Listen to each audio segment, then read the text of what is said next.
up to you, Steve. Okay. Well, thanks very much for that. It's nice to know who's here, and it's a great privilege for me to be invited here by Matthias. But out of the blue, I get so many emails and contacts, given the extent to which I'm engaging in debating economic theory and trying to develop an alternative. You never know which one's going to be worthwhile and which is going to be a dud. This is definitely probably the most worthwhile of all. So I hope to see a lot come out of this over time, and I'm looking forward to the next 5 weeks. So what Matthias asked me to do in the first week is give a bit of a primer in endogenous money for those who've never been exposed to the area before, and that's what I'll try to do today. I don't get into the model that Matthias is working on is my model of the financial instability hypothesis from Hyman Minsky, and the paper that Matthias was using there was my 1995 paper from the Journal of Post-Keynesian Economics, and then looking at the mathematical properties of that system. And what I'm going now through is what I've been doing since then, which is attempting to go from that particular model that included nonlinear dynamics, financial instability coming out of debt and so on, but it wasn't specifically monetary. There was a model in which debt existed, and debt was essential for investment, but it didn't have strictly monetary flows. And I've always thought, part of the same school of thought as Louis Philippe a moment ago pointed out, that we have to model the economy with money in it, because many of the neoclassical theory, which I'm sure some of you have been exposed to, treats the economy as effectively a barter system. You know, there's no money, no banks, and no debt in 99% of neoclassical models. And to me, attempting to model capitalism without banks, money, and debt is a bit like trying to model how birds fly, assuming they haven't got any wings. I'm sorry. It may be difficult to understand aerodynamics, but we need to do it to know flying, and we need to understand money to understand capitalism. So if you look at the conventional view that neoclassical theory has, they treat banks as just intermediaries between savers and lenders, and they argue that the level of debt is irrelevant. It doesn't matter what level of debt you're in, the system can cope with whatever it is. It's just an optimal choice, and that banks, debt and money can therefore be ignored in macroeconomics. If you look at certainly any pre-financial crisis model from the neoclassical school, you will not find any of those three elements in them unless they're implied as an argument from the real sector. In some ways you will see some models that say we have inflation coming out of this, or this will be the money stock, but they're generated from the real side of the economy. Versus the view that Louis Philippe and I are major parts of, and that's that banks are crucial. You have to have banks in a model of capitalism. If you have a model of an economy without banks, you're not modelling capitalism. You might be modelling a New Guinea tribe, but you're not modelling modern capitalism. The level of debt is vitally important. That's the thing I'm particularly strong on in the overall area of endogenous money. It's one of my major focuses there. And therefore you've got to make those three elements centre stage. If the economics doesn't have that, then you might have a stylised version of it as I had back in 95, but you haven't really got a good model of capitalism.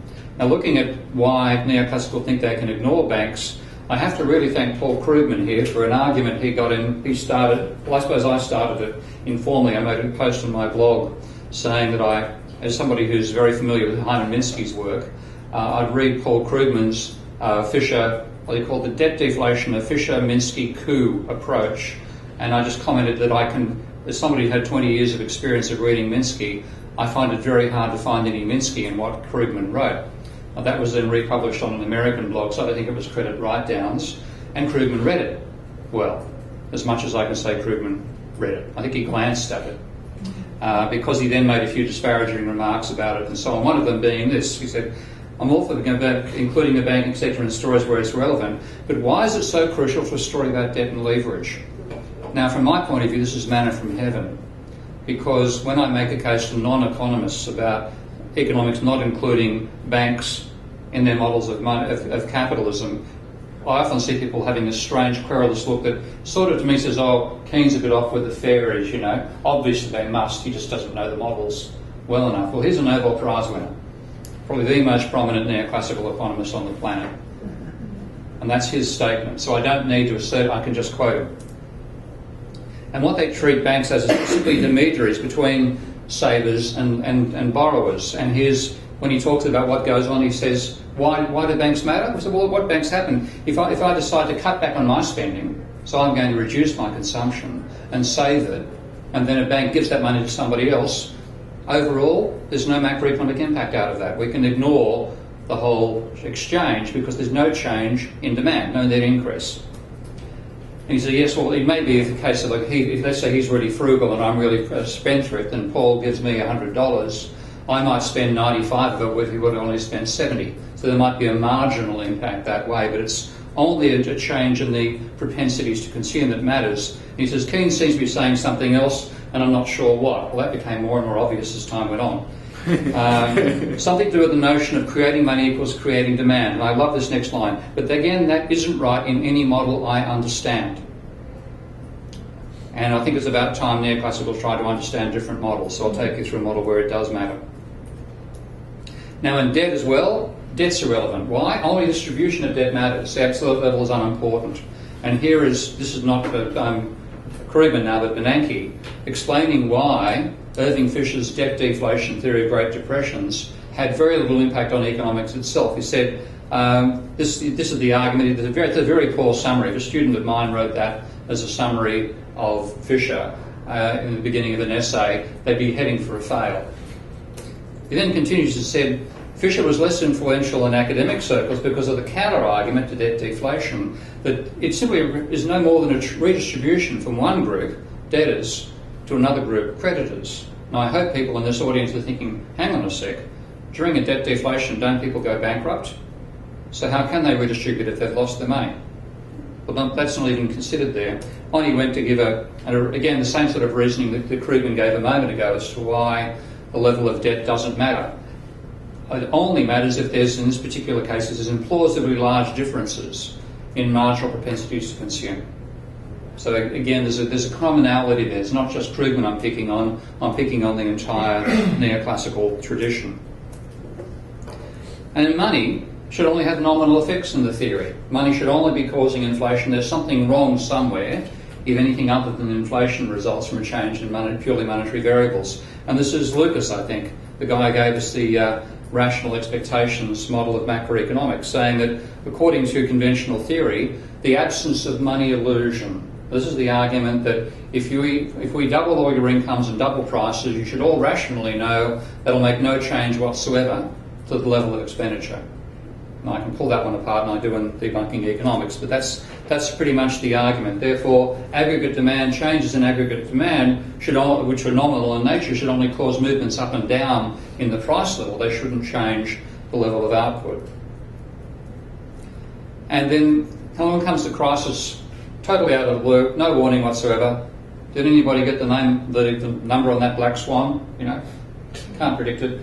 And Krugman then attempts to bring in a model that includes debt. And this is a paper that I commented on, which led to our exchange, and saying that people might expect, and this again is very realistic, I'm glad that he said this, people who aren't economists might expect that debt is front and centre in economic theory, but in fact it's not. He said it's quite common to abstract altogether from that element of the economy. And he said even people like himself are looking at what happens when interest rates are zero, adopt models where they have a single agent representing the entire economy, or they call it representative agent modelling, which they believe is well founded in their own literature. Does anybody here know what's called the Sonnenschein-Mantel-Drabert conditions? Great, okay, that proves you can't do it. And it's part of their literature, and they're not aware of it. I find it quite remarkable. One of the insights I got in writing, one of the epiphany moments in writing the second edition of Debunking Economics, was to realise that neoclassical economists don't understand neoclassical economics. They don't know their own literature. Now his model with debt starts with the position that the overall level of debt makes no difference. One person's asset is another person's liability. And he then says, well, how do you actually begin to make debt matter if the absolute level doesn't matter? It's just the distribution. You have impatient agents borrowing from patient agents, and what they borrow is actually a consumption good, or risk-free bonds. And they're subject to a debt limit. And notice this, if this debt limit is for some reason, in other words, the change that causes a crisis in model is completely arbitrary, it just happens, we don't know why. It happened in 2008, we don't know why.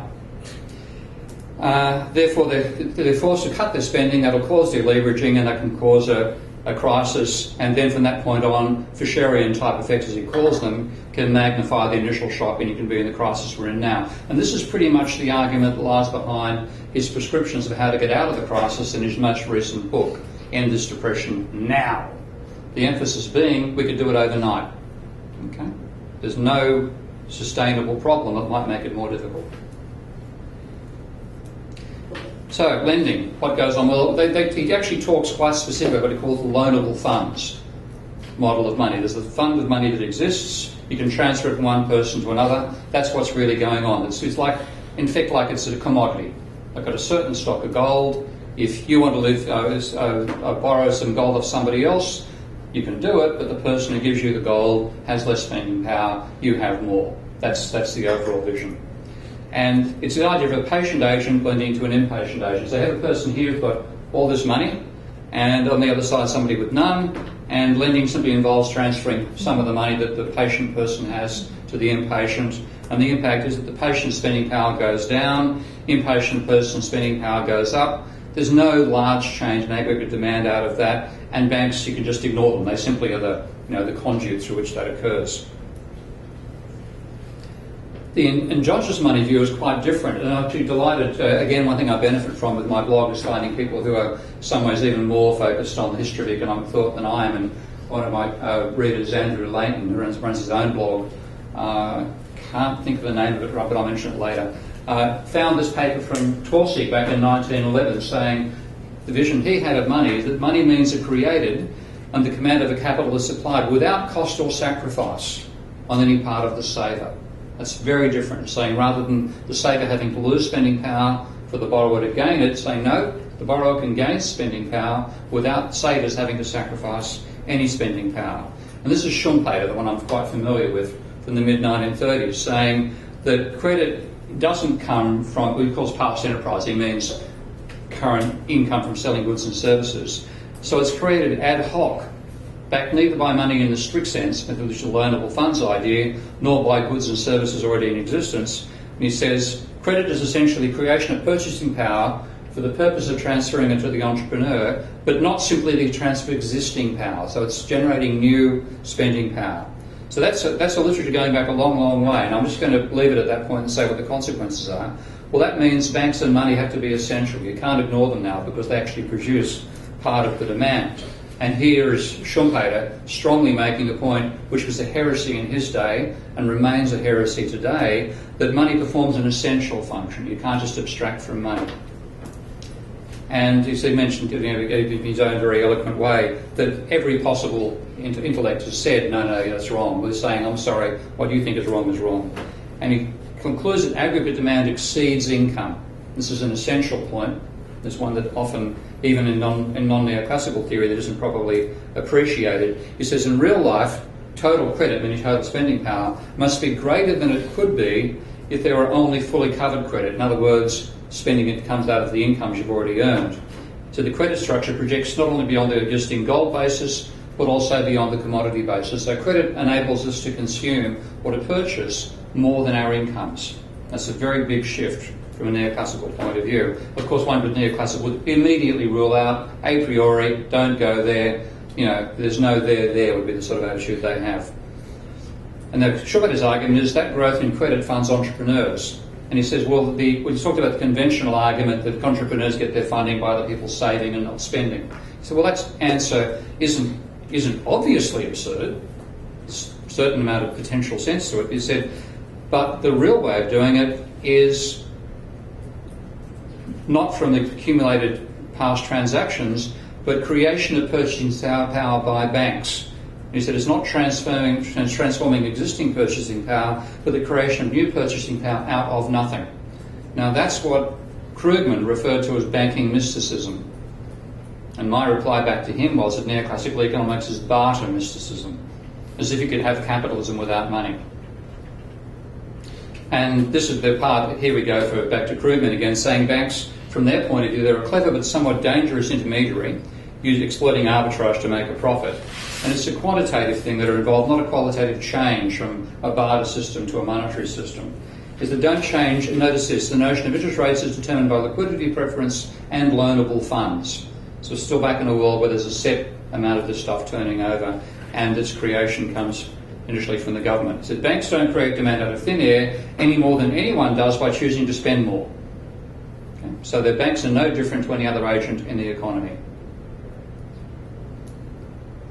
And again, this is going from the debate between himself and him. Well, it was really a disparaging comments referred to each other indirectly. I don't know many of you read of mine. I read all of his. This is one of the ones to me saying many commentators don't get the distinction that banks create money through the money multiplier process from the argument they can do it without being constrained by the monetary base they have, the reserves. And he says, I often see the view they can create credit out of thin air, vehement denials that they're limited, blah, blah, blah. So that's all wrong. Don't need to consider any of the empirical data that might make this difficult to understand. We know the Earth is the centre of the universe because every day the sun rises and goes over the sky. Don't need to look at the evidence.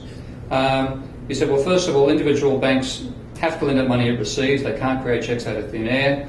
And he says, well, people often say, well, that's true about an individual bank, but the system as a whole is not reserve constrained. Yeah, that's also wrong, he says. And he says, a loan gets deposited in another bank, and the recipient, but notice this, when I saw this stuff, my blogger was saying the guy is getting desperate here. The recipient of a loan can and sometimes does withdraw the funds as cash, little notes, takes loonies away from the bank. And currency is limited, with the limit set by the Fed. So there's no automatic process which a bank loan produces a sufficient rise in deposits to back those loans. In other words, the key limit to the amount of money that banks will lend is the amount of cash in existence. So clearly what happens is a bank officer might be about to make a loan, and some bank agent says, no, Jack, can't lend that money. The ATMs are about to run out of cash. Of course, if that did happen, imagine the panic and how quickly the Reserve would be printing notes and transporting them by Learjet to every ATM in the country. But that was the sort of argument he's getting into to fight back. And then he said, we're back in the world of marginal changes, etc., etc. So banks are important, but they don't take us into an alternative economic universe. Well, the point of view that the post-Keynesian group of which I'm part is making is they're the ones in the alternative universe. We live in a monetary world, and we have to understand how a monetary world operates. So on he goes, feels free to start yelling. Okay.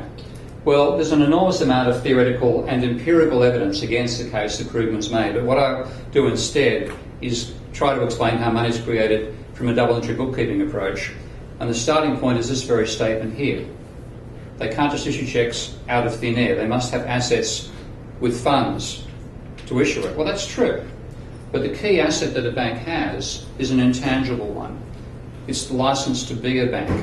If any of you started printing money and handing it around, you'd be in jail for forgery.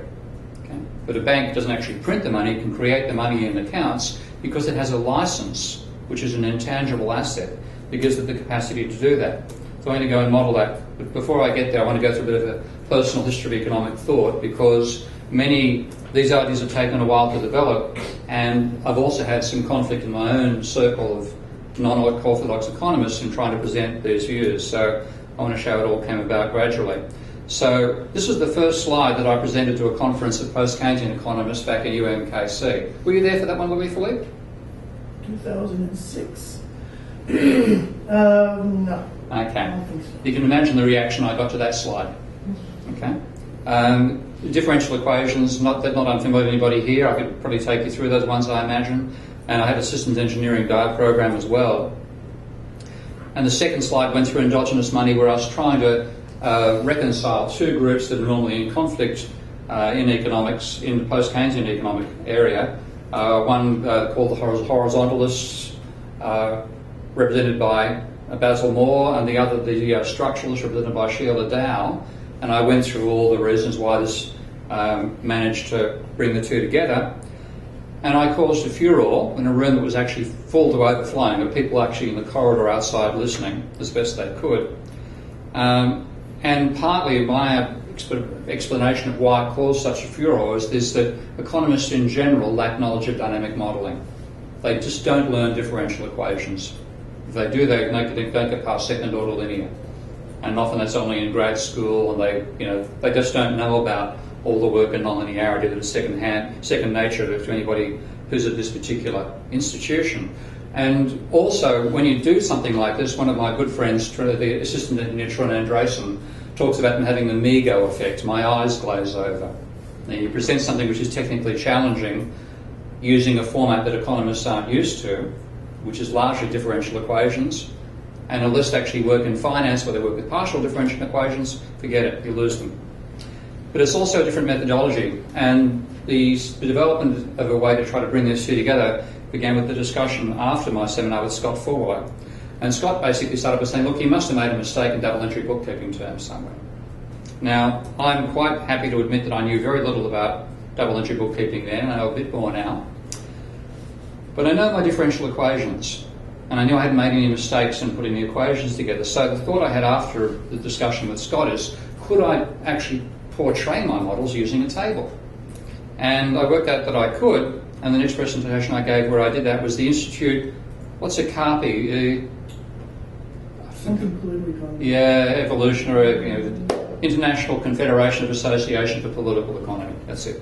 In Salt Lake City, Utah. Well, I had been to the City of the Mormons once before, I think, so I couldn't resist having a bit of fun with my introductory slide, talking about how the idea came out.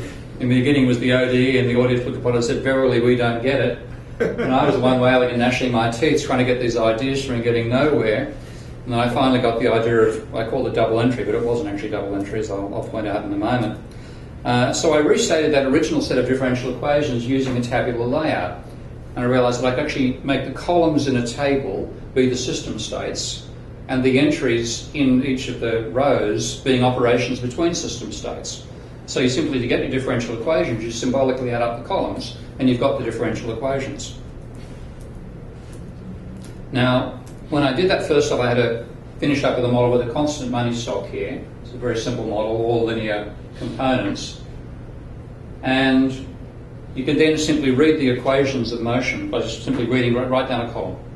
There's a very simple way of deriving the equations. There is another approach similar to this, developed by post-Keynesian by a guy called Wynne Godley, and unfortunately died just recently.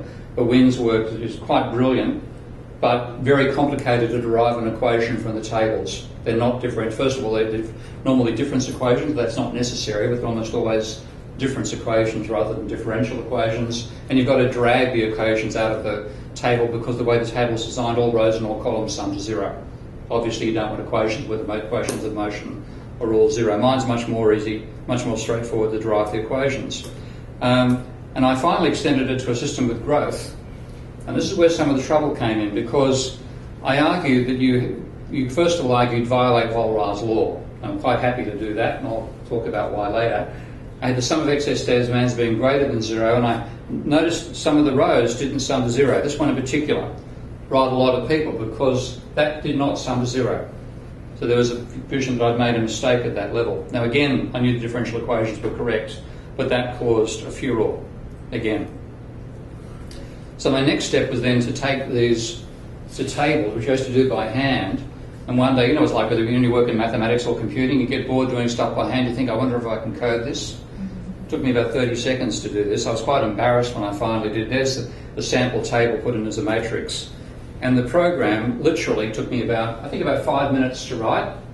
How many lines? 5 lines, including the return statement.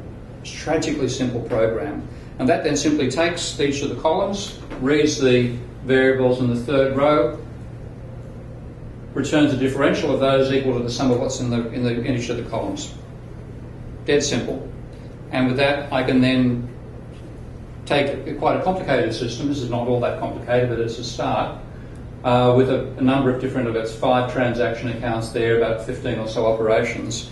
And then, but here again, the same problem applies about rows and columns, rather rows, not necessarily summing to zero. Now some did, for example, when they lent money, I had to transfer from the vault, which I treated as a bank asset. I thought that was okay, over to the firm's deposit account. So they are minus A at one stage, plus A at the other. But others, particularly where I had creation of money occurring, they didn't sum to zero. So still something which caused quite a few people in the same area of economics that I'm from to be a bit querulous about what I'm doing and thinking I made mistakes. Now I didn't see a problem because I knew the ODEs were okay, and all various, there's a whole lot of necessary equivalences between the ODEs which were confirmed in the modelling, but it violated the rule that all rows sum to zero. And I thought, bugger it, I'm not worried about that, I'm working okay, and I want to really focus on the difference between conservative and dissipative systems, because there's an enormous tendency in economics to model as a conservative system. The neoclassical Volrat law is a conservative system in the way it's defined. And I think, no, we've got to have dissipative systems, and maybe double entry bookkeeping is inherently a conservative system, so I'm not concerned that I'm clashing with it. But then one of my bloggers, again I've benefited enormously from the public involvement I had, called Neil Wilson, popped on.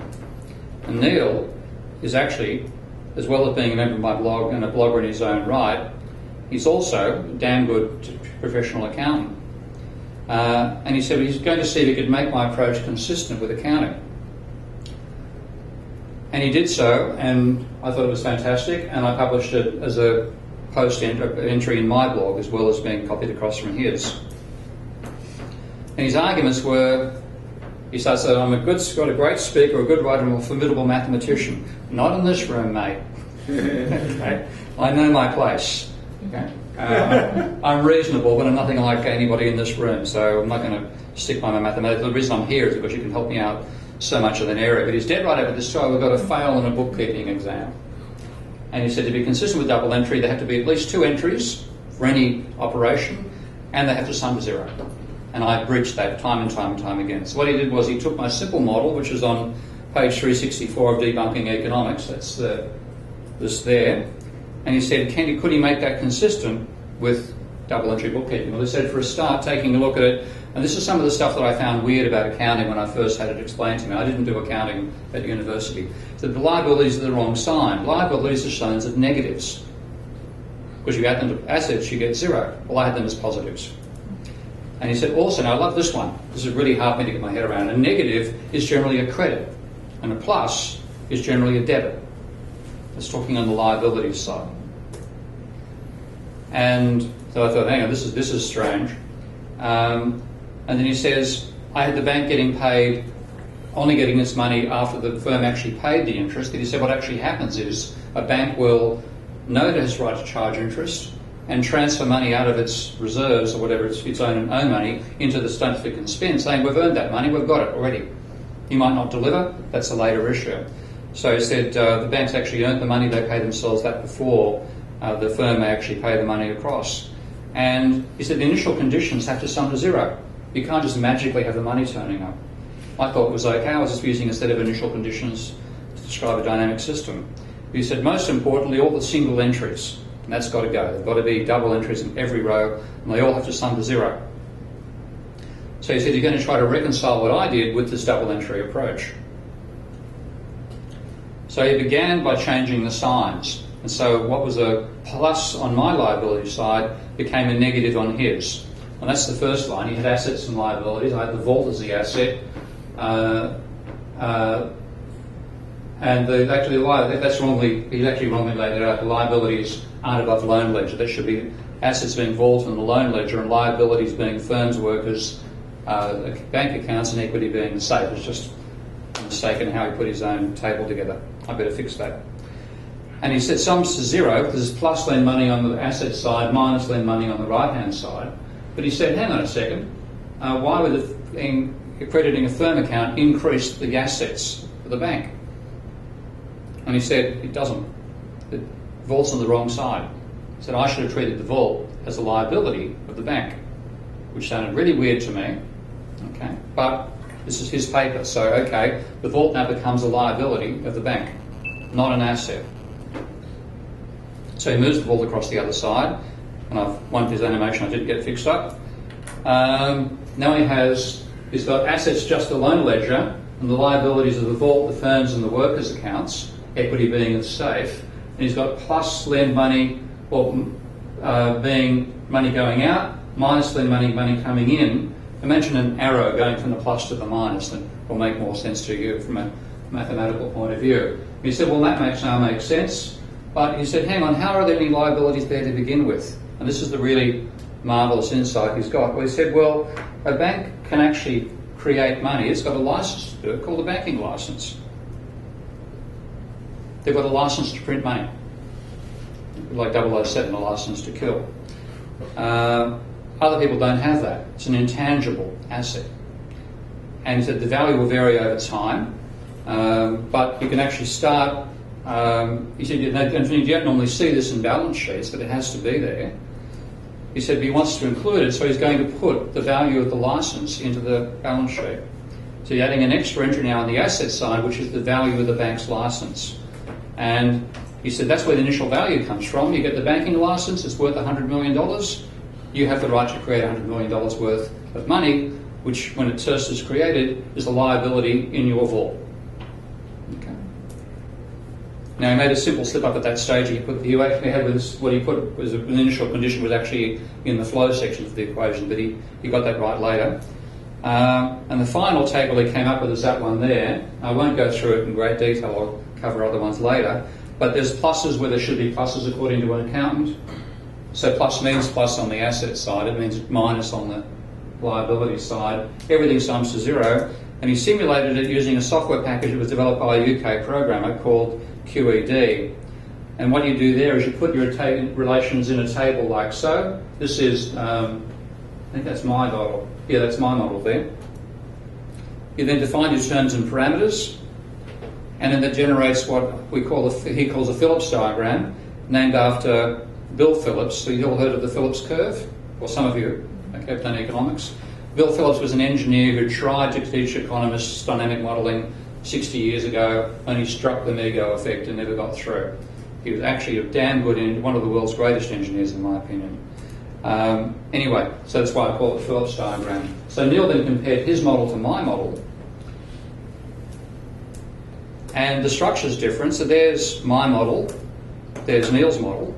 You can see many more entries in his and one extra column as well, with the initial conditions in the direct place for the simulation program.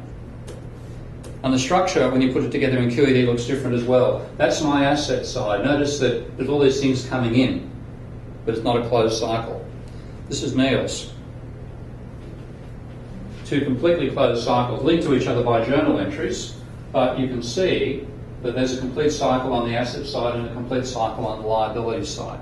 Already, I think Neil's is better than mine. Okay? So that's a very good start. Now, and when you graph it, when you do the numerical simulation, you get the same values. The only difference is the one more system state in Neil's and mine. All the other system states converge to the same value. Why? Because they're the same underlying equations. Okay? When you go through all those pluses and minuses and so on, add them all up, the ones that Neil had there for double entry bookkeeping cancel out, leaving only the ones that I had in the first place. So in that sense, my model was parsimonious, but it wasn't constructed according to the standards that accountants set. So my feeling at that stage was, well, much ado about nothing. Well, actually, no, because I got a damn good insight out of this. And again, this is one of the ways we benefit from sharing across disciplines. I've learned a lot from accounting just in the last 6 months, because I can now reconcile what Krugman argues, that the overall level of debt makes no difference. One person's liability is another person's asset, with the endogenous money case, but the creation of new purchasing power out of nothing. But it's not quite out of nothing. It's out of the intangible asset. You can only do that if you have the intangible asset of a banking license, which starts with a numerical value to begin with and then can change over time.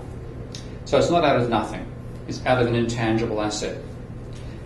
And now the insight to show that you can actually combine endogenous money with that whole argument about liabilities and assets being balanced. It's possible to show that you could, if you maintain the intangible asset at a constant value, you can support a rising level of loans over time. So we start off with the bank initial assets being equal to the license value, and it's balanced by the initial liability of that amount of money in the bank's vault, which you can then lend out. So that's the table down the bottom there. I'm just cutting it down to very simple operations now. I know it's pretty hard to see at the back of the room. So the initial value, I have goodwill, let's say it's $100 million in the value of the license, minus goodwill, as the liabilities, $100 million of money, but shown as the liability, sums to zero. I then have lending occurring from the vault to the impatient. I'm doing a little, hello Paul, here, impatient agents rather than workers and capitalists. So there's now a transfer of money from the vault to the agent, and then so that comes to zero. But over here, what you then show is the loan has gone up, that's a positive now, and the value of the goodwill's gone down. But you're maintaining constant goodwill. So to do that, you've got to restore the value of the goodwill again, and when you do that, you increase the liability. So you put the whole thing together. I'll go through the animation though, I jumped ahead of them to go through that little bit. So you're maintaining the value of the goodwill. When you sum up the goodwill, there's no change to it. Goodwill remains constant. But the assets, which are the loans, and the liabilities of the deposits grow over time. So you put the system together, and it's a set of equations. I'd say in this particular, just to illustrate this, I've said the loans will grow at some rate times the current value of goodwill. Now, of course, that's just to get me a starting initial condition to get the simulation running. So the resulting system looks like this. Goodwill remains constant. That's just reading the equation straight down the column. Loans grow at beta times the value of goodwill. Vault remains constant. The deposits of the impatient agent grow at beta times goodwill. Assets of the saver remain constant. Again, all the stuff which you've seen verbally from Tarsig and from Schumpeter so far. A constant goodwill, but growing money and debt. When you simulate it, a particular result, that's what you get. So constant goodwill is compatible with rising money over time, rising money and debt over time. Now, to do this at the moment, I've got to go through and do a conversion from the double entry bookkeeping to ODEs, because in the double entry bookkeeping, of course, assets are positive and liabilities are negative. That wouldn't be a problem. The problem is that minus means plus on the liability side, and plus means plus on the asset side. You've got terms on both sides. You do that, you're going to get infinite terms coming out pretty rapidly out of your system. So to actually make it work, I've got to go from having it as a double entry bookkeeping where I have all the signs as accountants would want them, to in the ODE at the moment I simply reverse the signs, but only on the liability side of the matrix. Put that through a system, and I get a model which I can generate at the very simple level I was showing you a moment ago. This is slightly more complicated. I now have shareholders here getting dividends. I've got consumption taking place, repayment of debt, and investment, and that's the key point down here. Schumpeter's main point about what you actually use this growth in money for is investment. Now, Minsky, which I'll talk about in another presentation, said banks also lend to finance speculation, Ponzi finance. That's what really gives us crises. But I'm looking just at Schumpeterian down here. So there's the investment and balance. That's what's now feeding the growth in assets. And that's, again, the insight I've got of double entry bookkeeping. So to quickly, I think I might have this to be okay. Investment, I've got investment loans occurring, so there's a transfer of money from the vault to the firm. You then record that the loan's gone up, the value of goodwill's gone down, you restore the value of the goodwill. And that then gives you a growing system over time. Now, there's a system of differential equations. That's what that particular table looks like. Again, even in the fields, I wouldn't try to explain that one in a hurry. And I simulate it, and I get growing money over time, growing assets, etc., etc. So the argument about the overall level of debt makes no difference is wrong. The statement that one person's asset is not a liability is true. So the second half of that statement is quite consistent, not the first part, that's wrong. The typical neoclassical a priori judgment, which is false. It's not out of nothing, it's out of an intangible asset. Okay, that's really the major insight that I've got from learning a bit about accounting here. So the neoclassicals avoiding all this stuff is in the typical case of then having pre-Copernican behavioural traits. Okay? If you have a priori reasoning, like the Earth is the centre of the universe, and you find contradictory evidence, like occasionally the planets reverse direction, you ignore it. Okay? Well, you don't quite ignore it, but at least Ptolemy went through and put an epicycles in there. But you continue on as though nothing has happened. And there's so many studies that contradict the fantasies neoclassicals have, many of them done by neoclassicals themselves. Kittleman and Prescott gave us real business cycle theory, but they did one damn good empirical paper where they looked at the timing of endogenous money, credit money versus exogenous money, government money, and they found that credit money moved before base money did. And they stated credit arrangements could play a significant role in future business cycle theory, if only they'd done it. Famer and French, efficient markets hypothesis, in doing an analysis of the CompuStat database, concluded that the source of financing most correlated with investment is long-term debt, which is again Schumpeter's argument about the role of debt financing investment. And Krugman argues for the money multiplier. Well, that's cute. We've known for about 30 or 40 years that one doesn't work. The most recent paper came from the Federal Reserve itself, Carpenter and Demelrap, 2 years before my exchange with Krugman, and they talked about the huge reserves that pumped into the system with very little impact on the amount of money in circulation. And they said, looking at their results, the quantity of reserve balances is not likely to trigger a rapid rise in lending. That's the whole money multiplier model. They said the narrow textbook money multiplier does not appear to be a useful means of assessing the implications of monetary policy for future money growth or bank lending. They continue ignoring empirical data because it just doesn't fit their models. And equally with debt, he says the level of debt doesn't matter. You know, this debt mountain we currently have could actually be a debt, it could, rather than being a dead elephant, it could be a dead mouse. So we're just as dangerous. Okay? The level doesn't matter. And it's the whole thing about, you know, money being debt, we owe ourselves. He said it's just distribution that matters, which it means, of course, he's telling us we can ignore this data.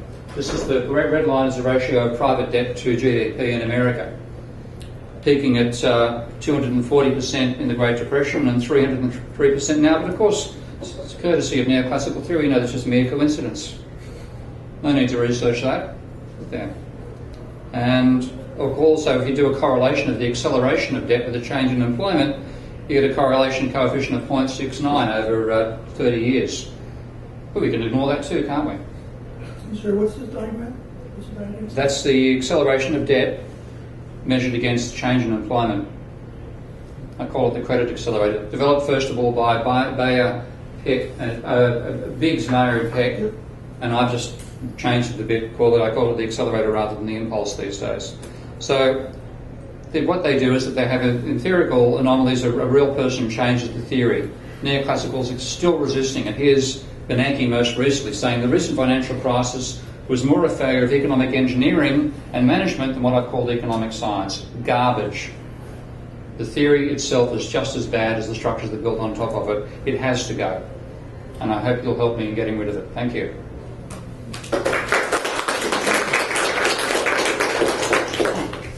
So we scheduled actually this room for 2 hours. We don't need to use until 3:30, but that's on purpose so that there's plenty of time for discussion and questions. So I'm sure Steve would be open to answer many of the questions.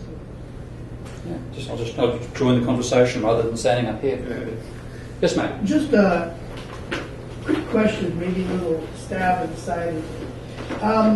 I like your presentation a lot. I think you're going a bit too fast when you watch this money at the beginning. I think there's a lot of stuff you can say. But my question is this. You mentioned Taussig, Schumpeter, a number of others. Where's Keynes? I don't think Keynes was as good on that front as Schumpeter. Finance motive papers. Pardon? Finance motive papers. Huh? Finance motive papers in 1937, 39. Oh, the 37 papers are great, but I'm quoting Schumpeter from 34. And Schumpeter is much, much better about money being created out of nothing. Keynes only discovered the finance motive in 37. Yeah. I think he was slow on that stuff. But perhaps, and I agree. Yeah. Well, he's got some stuff in the treatises as the treatise was better, you know? But, you know, where he talked about banks being special and banks being, you know, I'm just surprised. I would have liked to see maybe some reference to Keynes. I think he had something to say on that. Oh, I do agree entirely. Just for a very quick intro, you know, in 1 hour for an audience that hasn't seen it before. That's why I focused. I could have really gone on for a lot longer, but I just thought I'd rather bring what I see as key references like that forward. Yeah.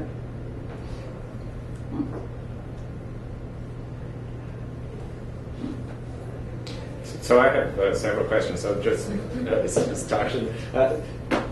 So you can, of course, overlay that on top of regular savings being put on banks, but you didn't have it there, right? Did you have the savers that or in your table it was just the banks lending to firms?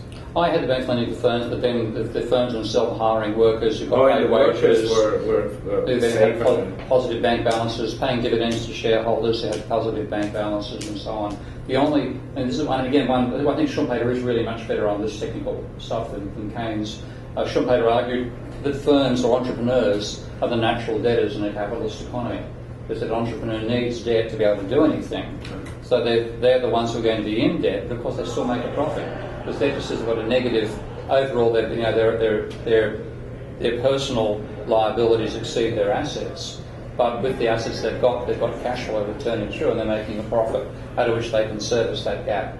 So there's the essential thing in that particular model when I run it is that if you take a look at the workers have got a positive bank balance with no debt, the shareholders the same. I'm not modelling any borrowing by them yet, but of course it's very easy to do that. Firms have got more debt than they have bank balance, but they're making a profit because of the turnover. So the other thing is this goodwill value. So is this something that then one can look at the data for how the total money in circulation is evolving in time and try to backtrack what does that mean for the level of the goodwill? Because you had in the simulation constant goodwill, and you said it was compatible with expense. In the later one, I had rising goodwill right. repayments, and they could actually, when the investment occurred, that actually increased the goodwill value of the firm. Just when I had a constant level of output, I had a constant level of goodwill, just to show that was feasible. Right. Yeah, but I think, as Neil said, when any firm puts together its accounts, it will have a sum that it shows the goodwill. Every last firm on the planet will do that, banks as well. So you can actually argue the goodwill that they've got really relates to the value of their capacity to act as a bank. In the same sense that the goodwill of General Motors, well, does it have any left? Has it because it's a car manufacturer and the name is worth something. So they're saying, well, the license is worth something, and that something is the capacity to create money. But you can follow its evolution over time by some other proxy variables. Yeah. And you'd also find, like in actual formal data, you should actually find the banks recorded. I mean, the trouble is, accountants, what I'm doing there is strictly what accountants are supposed to do. I think they do a lot of stuff they're not supposed to do, they're told to do by the management. And cooking the books and stuff like that is a popular expression. So I wouldn't necessarily take the level of goodwill as recorded as being a fair Right. notion of what I've got there. But the basic idea that you need the goodwill to start with is the part I'm looking at. Yeah, is it possible to look? Sorry. Yeah, sure. Is it possible to view accounting as some art of representing the economy or the situation of the company? And then a strong question would be representing really what? Because it's not like a physical measure of your finances. It's just creating a picture that will be acceptable. And they have even a language saying acceptable accounting rules. Yeah. So that actually relates to the goodwill and to the gymnastics that you went through about the science. Yeah. Because in other kind of harder sciences, if you're uncertain about science, the theory and the situation is quite shaky. Mm. Well, I had to realise that I neglected accounting when I realised the importance of getting those signs right, as they display them. But the signs change depending on who you're looking at. If you're looking at your own situation, looking at the bank's recording of your situation, they'd have a minus for your bank account. But if you had your own view of the accounts, you have a plus for your bank account and a minus for your loans. So it all flips around. Yeah, but that actually can be related to some axiom in quotes or not quotes. Yeah. What is capitalism? You related, you said intangible, went to that little or big tunnel of intangible. Yeah. Or license to print money, which is usually the treasury can do. And then the banks have part of it. Positives. Part of it. Yeah. It's not a full-fledged license to print money as the government, but it's more limited. Yeah, there's both more, well, they have to get the right from the government, and they're part of a mixed system, which I've actually now done that. I've built a model which has both government. The right means quantity, how much, at a certain time. No, right, that's where they've managed to get away with not having any control on the amount they can create. Oh, I thought the government has that. No, government tries to. Neoclassical economists think the government does, but they don't. It's more the other way around. The private banking sector tends to control the amount the government creates. Okay, one axiom of the capitalism that I sense from the talk is that the economy must grow all the time. Is this? Yeah. Are there others? I mean, not grow all the time. It's capitalism. Yeah, inherently is a system which wants to grow and probably and will grow. I'd say that's an essential characteristic of it, but I wouldn't say it's part of the definition. Okay, are there other axioms? Adam Smith. Adam Smith has a very famous thing, the invisible hand. Well, Marx has a beauty, which I think is probably the best of life, which is accumulate that as Moses and the prophets. Is that the essential of capitalism is the attempt to accumulate wealth. That's what he sees capitalism essentially being about. And that is a driving force, which means there's always going to be a desire to grow by capitalists. And the title of two good books. Pardon? The title of two good books. Yep. By Luxembourg. Yeah. Accumulation of capital. Yeah. So that to me that's where the growth comes from. That's an essential part of capitalism, the desire to accumulate and grow. And one of the, I think it was actually Galbraith who came up with this one about the golden rule, being that he who dies with the most gold wins. You know, in fact, that's the mentality of capitalism, is that accumulation of wealth, definitely. Yeah. A good question about your double entry accounting. Yeah. Did I understand it correctly that I know you've been criticized for that? Now, are you, by Scott and principally and others, are you then saying that their criticism was moot because even after going through a correct double entry accounting process, turns out that you get the same result as what you had all along? Yep. That would sort of say, look, it is moot, why bother doing it? But the reality is that it's actually got some deep insights. Because I wouldn't have actually seen that relationship about, I would have the vault on the wrong side all the time and not quite known why. And the end result's the same mathematically, but I think in terms of understanding it's much deeper to have the double entry wisdom in there. So I'm willing to concede I should have known more about that area to begin with, but I'm glad I've learned about it. So, yeah. So I think that's exactly right, that the value needs to come from the special status of being a bank. So it's not that they're creation out of nothing. Great. But I'm still now trying to get. So you said they would have to report this value of goodwill. That's what accountants would. Yeah, they'd record it. Recommend. Yeah. But presumably they don't record all that they should. I mean, the bank wouldn't, like Goldman Sachs, wouldn't say our license is worth $1 million because otherwise they would have to pay that to the government. Well, they only pay if there was a wealth tax they would. The income tax that wouldn't be relevant. But what you now get is a question of what's the causation, because as I had it there, to actually be able to be a bank in the first place, you've got to get a banking license. And just recently in Australia, about 3 or 4 weeks ago, there was some announcement about some Asian bank, I think, which has got itself a banking license.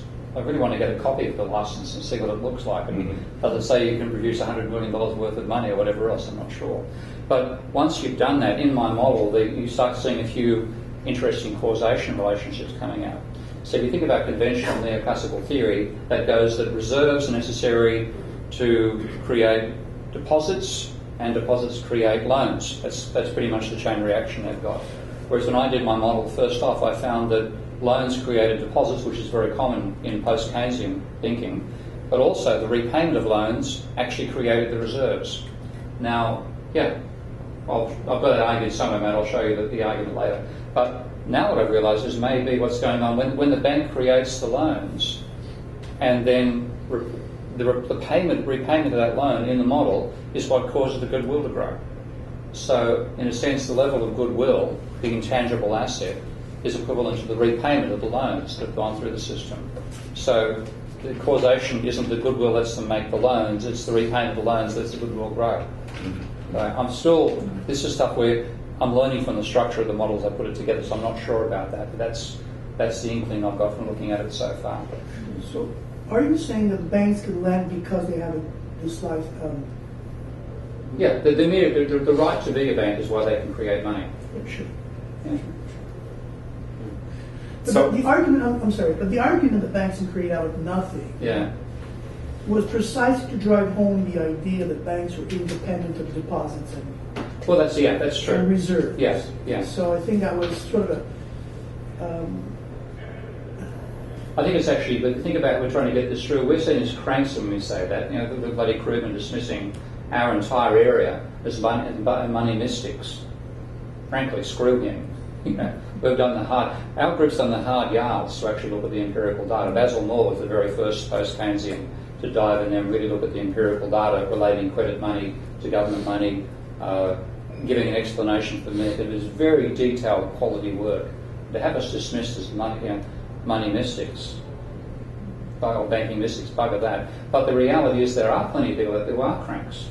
You know, the great tragedy is that the Neoclassicals, in my opinion, are a bunch of cranks who have taken over the discipline. That's the state it's been in. But that doesn't mean there aren't cranks elsewhere as well. And so we get dismissed for this. They're out of nothing crank, forget about us. But if we say out of an intangible asset, then that's strictly much truer. We can then talk about the relationship with that intangible asset and the reserve, which again is a more complex relationship than the Neoclassical. I just don't want that argument to replace the argument of no, neither do I. reserves and deposits. But I think it helps us. Again, one of the crazy things is neoclassical economists are not popular in business schools. They're very, very unpopular, which is one reason why most economics courses now are no more than a one-semester subject in a business degree, because the accountants can't stand them, the management people are people that started doing economics degrees and couldn't stand them, etc., etc. So every time there's a vote taken about the subjects to be taught in a business faculty, the other departments gang up on the economists and knock them down. Now, we've been collateral beneficiaries of that, because a lot of post-Keynesians now work in management schools. We read Schumpeter, we've read Drucker, we know the literature, we've read Porter, we may think that makes sense too. We're just trying to bring a bit more formal macro level structure to it. But this could actually give us a reason to join with the accountants. Because I can now say what you learn in accounting, we will now include in our courses. Double entry bookkeeping, let's now show how that turns from not just a way of monitoring the company's performance and behaviour to actually modelling the macroeconomy. I agree, but we're still considered heretics by the profession. Good. And that was, if you read the Playboy. Yeah, would you believe me to buy Playboy? Two of our colleagues had an article in Playboy about heretic economists or.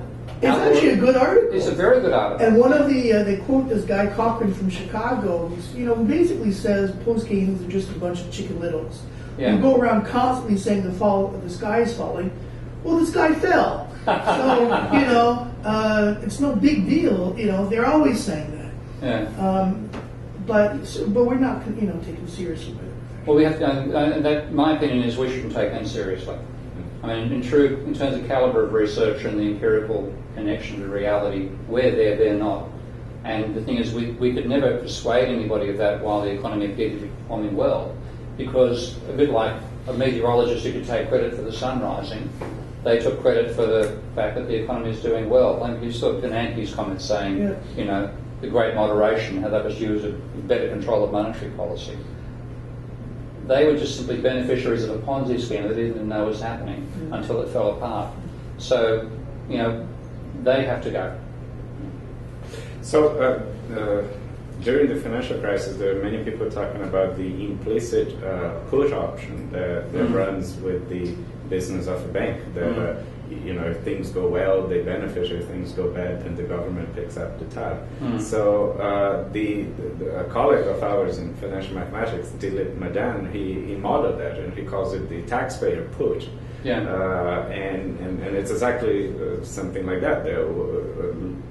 What part of the liability structure of the bank is explicitly or implicitly guaranteed by the government, and then what is the value of that put option in comparison to the rest of the balance sheet structure of the bank? And then he says, we should calculate this value and not give this option for free to the banks. We should charge that option, or require that the banks have enough capital reserves to compensate for exactly that option the government is giving. And then he goes on, but what is beautiful about his paper is that it then becomes just an option pricing formula that he can calibrate to available data on the share price of the bank, the debt structure of the bank, and other variables. And then he has a little table where he calculates the value of this option for the different big U.S. banks, J.P. Morgan, Goldman, and so on, and it runs in the hundreds of millions of dollars, right? And that's then the value of the government guarantee. So I'm wondering if one can do the same in your model, namely not just for the aggregate and what is the total M4 that is going around this one, but looking bank by bank, could you identify in their publicly available data something that will tell what's the value of the goodwill that they're receiving from the government, and therefore it becomes something that you can track over time? This is an ambition I'd have for it ultimately. I mean, this is incredibly early stuff, and the idea is that the tabular approach I'm using expands indefinitely. There's no limit to the number of columns you can put into the table. There's no limit to the number of banks you could model as well by making a table a hypertable. And you could then try to capture all those elements there and have defaults occurring, and then say, okay, what if somebody else guarantees the defaults? What's the value of that? And then you could break it down firm by firm. So it's all quite feasible to do it, but it's, it'll bear as much relationship to what I'm showing you now as the meteorology models on the weather reports due to Lorenz's equations back in 1967. A long way to go. I have a question. In your model with the Ponzi investor, not related to this one, you get the idea that stability is the stabilizing. Yeah. My question is that present in this model? It is, once I generalise it to include production and nonlinear borrowing functions. So I've got a model coming out in the Journal of Economic Behaviour and Organisation, which has that same fundamental structure as the Goodwin-Minsky model, but done strictly in monetary terms. And I've got, of course, when the firms borrow money, they do have physical money accounts. They're getting paid deposit interest on those, paying loan interest on the debt, and so on. And that leads to a debt deflation, that particular model. So I get the same thing, stability is destabilising. And is government present in this model as well? No, not that one. It took a while to work out how to crack the government thing. I only did it in the last 3 or 4 weeks. But again, double entry bookkeeping was a major assistance there. And in fact, I think I've also got rid of the argument about government tearing up money when taxes are repaid. I'm glad to get rid of. But yeah, I have actually done it. The question now is putting the whole thing together. But with the system with the government, I think the minimum system has 19 differential equations and something like about 30 or so operations between different accounts. So we're getting, the structure is getting pretty damn complicated. And then what you put into there is a set of equations that are, variables depending upon other system states. It's pretty hairy. It'll take me a while to get my head around it all, but the structure is there. And what I do get out of it, I did a quick simulation. In the 1995 paper, I got the government being an effective automatic stabiliser. There's actually a bifurcation there, which I don't discuss in the JPKE, but I do discuss in a 2000 paper, that under some circumstances, to stabilise the private sector, you need an ever-rising level of government debt, which is not the sort of thing that the Krugmans and some other non-orthodox economists would like. So there's 2 outcomes. One is where you could stabilise the private sector with a fluctuating level of government debt, and the other, to stabilise it, needed a rising level of debt over time. And I didn't really have the financing of that, etc., covered in the model. So when I run this model, I had one outcome where the system was going on quite nicely, the government had the same capacity as in the non-monetary model to regulate, but didn't have to because there was no real extreme cycles going on, then all hell broke loose. And the economy crashed, as in 2008. Government spending went up, but didn't compensate enough, and breakdown. So it's still a long, long way before I know the whole details, but it appears trickier in this model to get that stabilisation effect than I got in the non-monetary model. Look forward to having a go at it. What does this model tell you about a banking regulation? What's effective, what's not effective? I don't think any regulation is effective. I'm very pessimistic about this. Regulators are slow-moving, conservative people who go home too early to get hold of the guys who go out and blow the money on cocaine and run the major banks. They're all going to move more slowly, be more responsible, and they've got to get through the legislative and legal process. They're always going to be behind the eight ball trying to control banks. So that's why I've argued in favour of a change to the nature of financial instruments in such a way that it's no longer attractive to the public to borrow money apart from borrowing for income purposes or investment purposes. Because I think that that's really the only way to stop it, because banks need us to want to borrow money to be able to create too much debt. So it's just a one-sided equation. There's two tacks you can take. You can try to control the bankers, or you can try to control the borrowers. Now, the bankers, controlling bankers, I've spent enough time around them.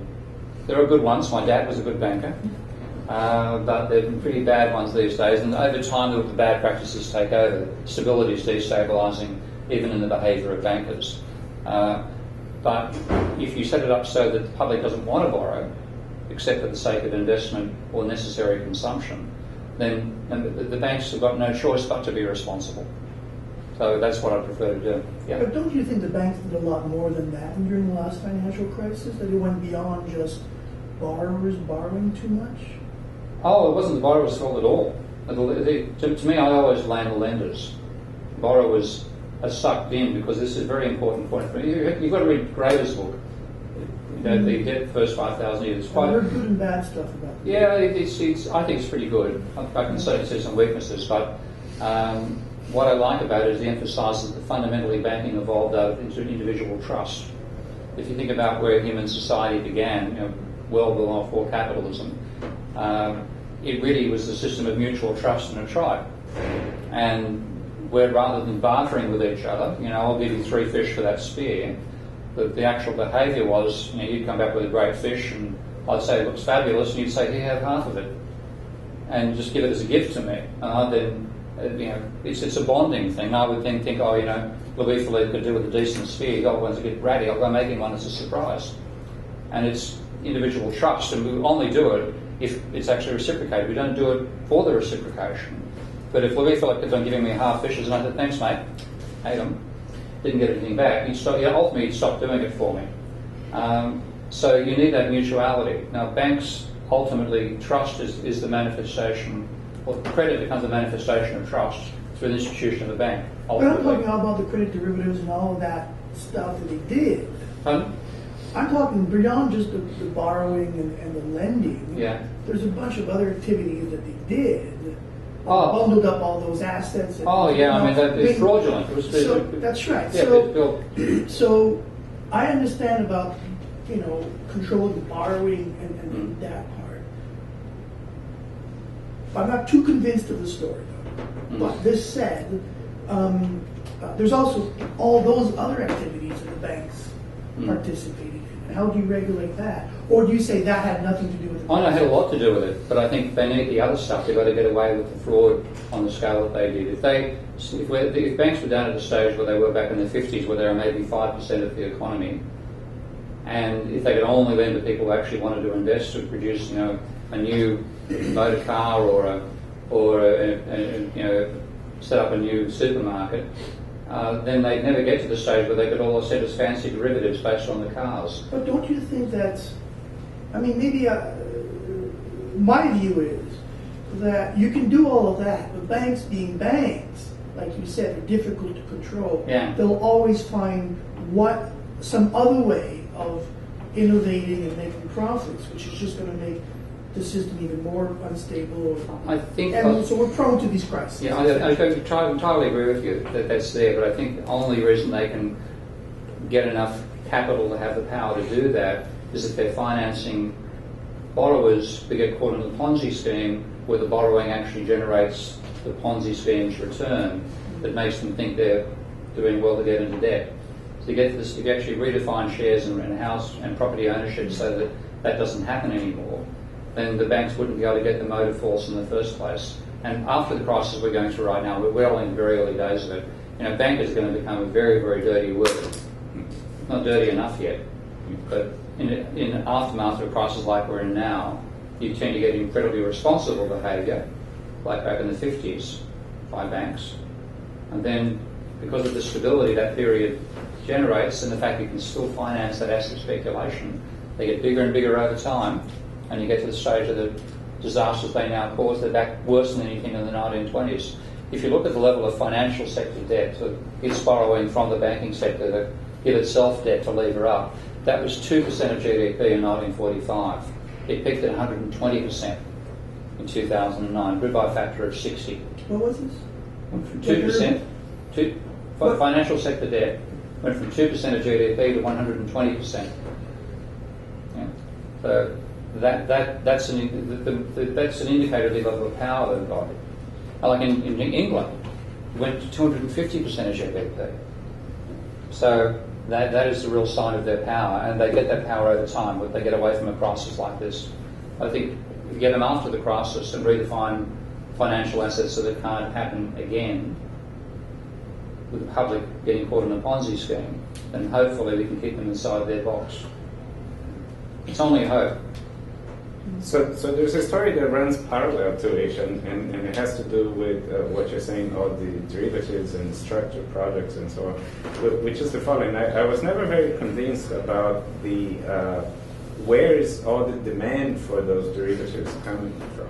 So you see the explosion of CDOs and then CDOs of CDOs, and the question always in the back of my mind is, who is buying all this stuff?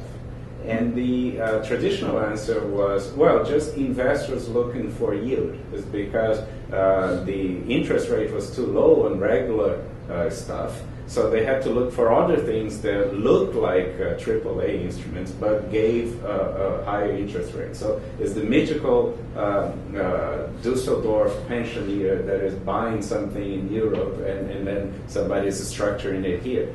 And I thought that was unconvincing, that there isn't enough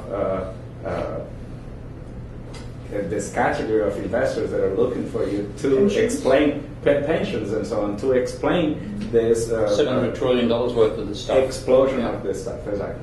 And I only understood that after reading accounts on shadow banking.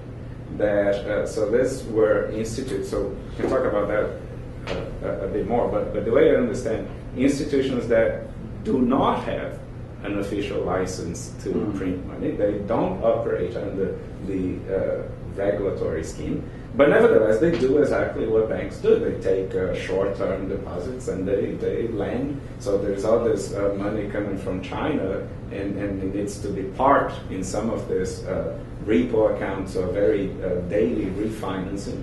And there are these institutions that do it. Now, they're not banks, so why would you believe in putting your money in that? They don't have the government guarantee. They need collateral. And they need trillions of dollars of collateral to guarantee the deposits that are being made in there. And they were the primary buyers of all these exotic derivatives, because now, for each CDO, then you have the super senior tranches viewed as very safe and can be used as collateral. So if you look at the data of who was buying those stuff, it was not the Dusseldorf investors, it was the shadow banking. Right. What's your view on that? No, it's fantastic. I haven't actually heard the argument before. It makes plenty of sense. Well, a lot of the shadow banks are in Canada, they're related to the banks. Well, this this was minimal in Canada. It's mainly in the U.S. At the peak of the crisis in 2006, 2007, the amount that circulated in the sort of very short-term daily refinancing was comparable to the amount in traditional banking. It was like $4 trillion or something. I don't think we've reached the peak of the crisis yet. No.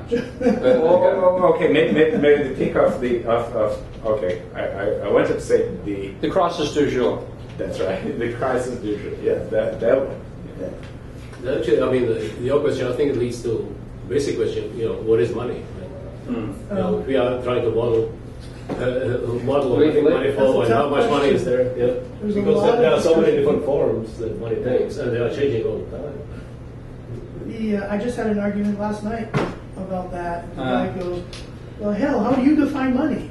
I mean, that always comes back when we argue these things. That's one of the. I mean, this is the model I've got is incredibly simplistic, and it doesn't include the shadow banking sector or anything like that. But at least I can numerically argue what money is, and that is the sum of the liabilities of the banking sector. Yeah. So it's possible to define it. Maybe by being able to define it, we're going to tie those questions down more precisely in the future. But then the question is which liability can be accepted as money. That's and why only banking sector? Why only banking sector?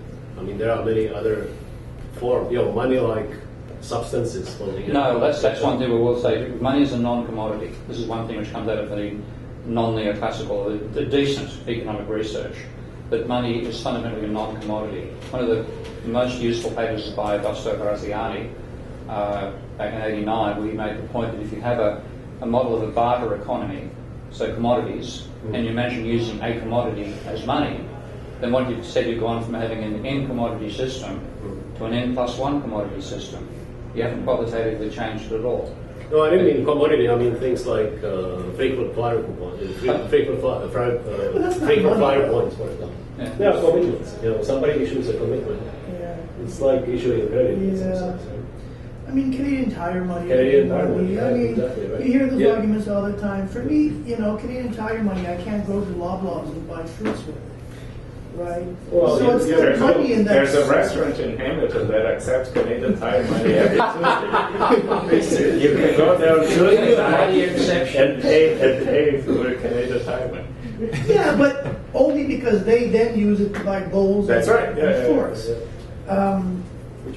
But for me, I define money as being bank deposits, bank liabilities. Yeah. And every other thing is just some sort of. Yeah, but is that enough? I think you have to take a bit of an engineer's approach here and say what matters.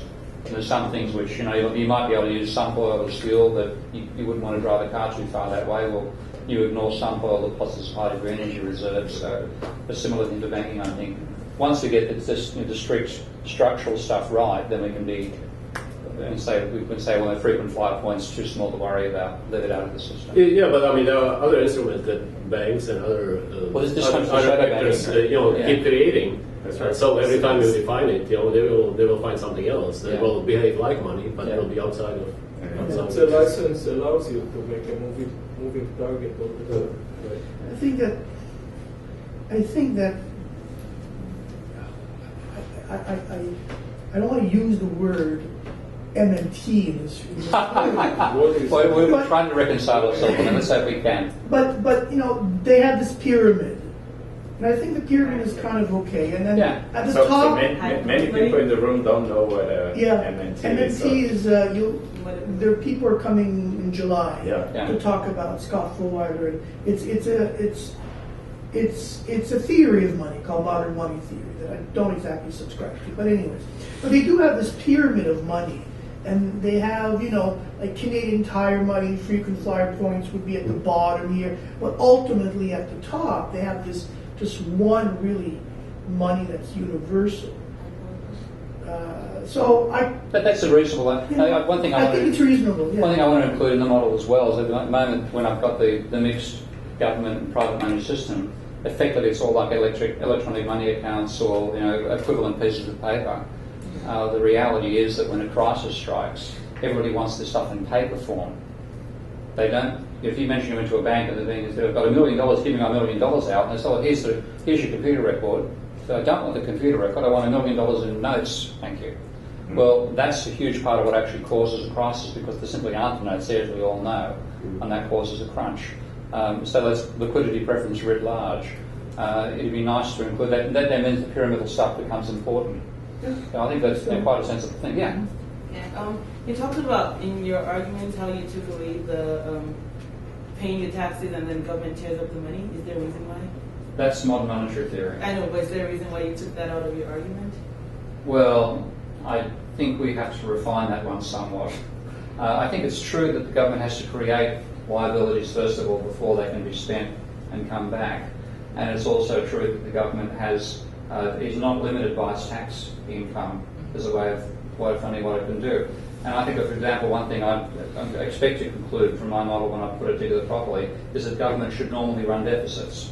The simple reason that banks create debt we're talking about a growing system here, but the future whether the system should grow or not ecologically, but with a growing system, then the banks need to create more debt and the government needs to create more fiat money. And to do that, running a deficit is part of creating that money. So I expect to have that argument, but I then do not get to the stage where I say you can cure all problems with a large enough deficit. Now, as well as that's being seen as modern monetary theory, it's also what Paul Krugman argued. And argued he's wrong because he's ignoring the private debt problem. Yeah? Like initially you said that you wanted to, on the question on regulations, on the questions on the regulation, you wanted to control, rather than controlling the banks, you wanted to control the general public. Yeah, right? yeah. But like you wanted to say that so that they don't get moved into the new derivatives or new instruments made by the bank. Yeah. But won't it make the general public a whole rational people, which is not true? We all know that all people are not rational, right? Oh, it's not very good. Yeah. Since you bring in irrationality in the general public, you can't ever make a system where you can control the general public not to get indulged in the wrong investment instruments made by the bank. So there has to be always, there would be some problems every time. Oh yeah, believe me, I don't believe in going to be problem-free capitalism. What I want to do is minimise the extent to which we create problems for ourselves by letting a Ponzi scheme take over the economy. And what we've really done by letting the banks run riot over the system and generate those derivatives and everything else is a Ponzi scheme has taken over the economy. Now, a Ponzi scheme stuck in some small part of the country. You've got to live with that occasionally, and you go and prosecute the hell out of the Ponzi merchant. You try to make sure as many as possible end up in jail. But instead, we let them run the banks. So it's a question of scale. So my idea about how to control borrowers is to redefine shares and property. So the example of shares, I've got this idea of Jubilee shares, where they'd be sold a set number of times, say 7 times, and after that the share would have a life of 50 years and then expire. And the whole idea being there that I want to terminate this gigantic secondary market at some point, saying you've got 7 buys and sales and purchases to work out a fair value. If you go to an IPO and it's a damn good company, you can sell it for a profit, etc., etc. But you can't make a fortune by selling second-hand shares to each other, and therefore mean that nobody in there, only a lunatic rather than a greater fool, would borrow money to buy a Jubilee share. And so you therefore reduce the appeal of being in debt to begin with, and any debt that is generated for that sector tends to go to ultimately to the firms to finance investment. For property, I talk about what I call the PIL, which stands the PIL, Property Income Limited Leverage.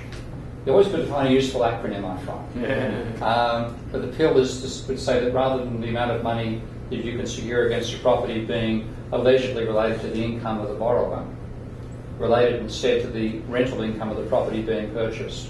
So set up a multiple of, say, 10, so that if you're going to buy a property and it's earn $50,000 a year in rent, then the most you could actually borrow, regardless of your income, would be $500,000.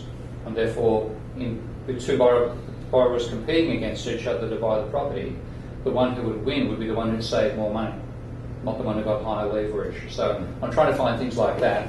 I think, and then what that means is, if they were the only 2 things I had as a major control mechanism, I'm handing over control or attempts to control the behaviour of banks, not to regulators but to judges.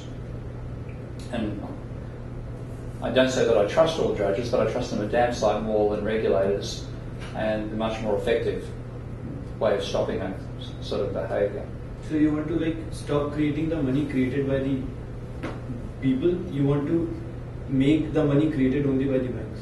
Yeah, money created only by the banks, and then also have the money being used fundamentally for transactions, for investment, and for a tiny amount of speculation, but fundamentally for either consumption or investment.